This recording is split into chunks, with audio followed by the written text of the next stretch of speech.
Corley. I'd just like to put on the record my support for Deputy O'Brien's proposals here tonight. I really find it hard to believe that anyone in this House could actually believe that co-living is the right way to develop our housing stock. Co-living is not cheap, around €1,300 per month for what is effectively a car parking space.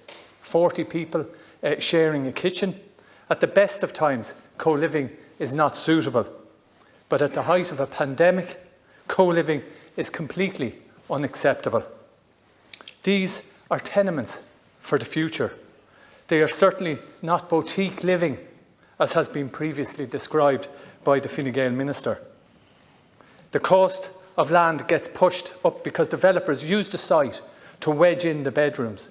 Developments in Donnybrook, on the old Kiley site, Harold's Cross, and right across the city. Hotels, apart hotels, student accommodation is springing up everywhere without any issues.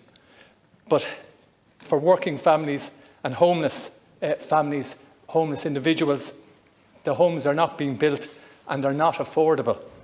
Clearly something is wrong if we cannot build housing that does not address the needs of the housing crisis.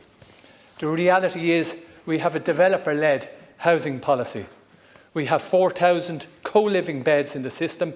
This is because developers will maximise their profits at the expense of families and individuals who are being forced to live in completely overcrowded accommodation. We need to repeal the Planning and Development Act that gives the Minister the power to introduce mandatory planning guidelines without a vote here in the Oireachtas. This was introduced by Labour in 2016 and needs to go. Sinn Féin would also repeal the mandatory planning guidelines introduced by Fine Gael not so long ago.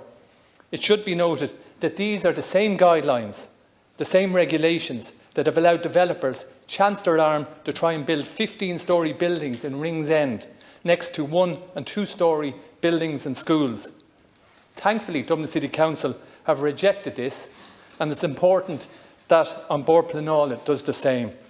We need affordable homes and we need public housing on public land, not co-living. Thank you.